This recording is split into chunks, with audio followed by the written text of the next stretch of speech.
We're talking about wide receivers on the Panthers.com position previews. Guys, there is so many bodies over there. You talk about good hands, people. You talk about 14. That's 28 hands. That's a lot of people, and that's a lot of balls to go around.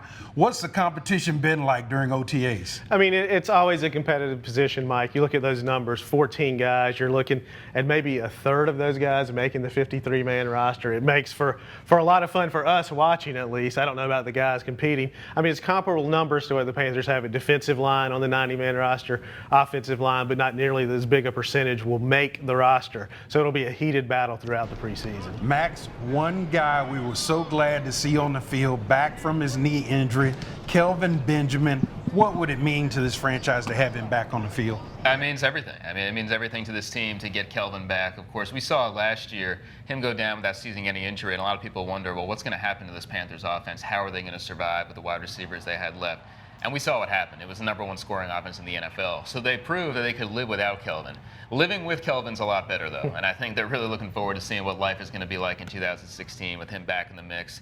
We're going to talk about the other receivers on this roster have all kind of made some gains and progressed in their careers. But Kelvin, as a rookie, over 1,000 yards, 9 touchdowns.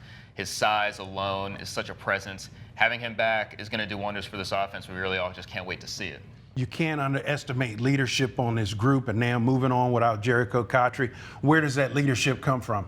I mean, Ted Ginn's a guy to look at. I mean, obviously he's the veteran of the group.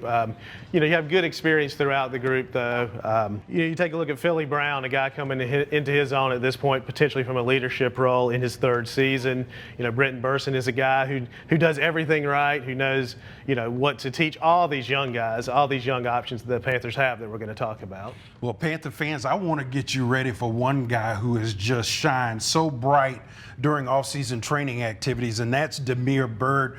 Max, talk about what he has done and how he has really thrown his hat into the ring for one of those positions. Yeah, I mean, we talk a lot about the big wide receivers here on this Panthers roster, the Devin Funchesses, the Kelvin Benjamins. Damiere Byrd, of course, is not that. He's the small, shifty guy, and he has just continued to impress because guys can't get a hand on him. He's so quick, he's so fast. And he's able to make those kind of explosive plays, and we've seen it throughout OTAs and minicamp, getting down the field and really causing the secondary some problems. So, of course, for Damiere, it's an uphill battle. All these guys in the roster competing for those final spots. Such a dead heat of competition for those remaining few available spots.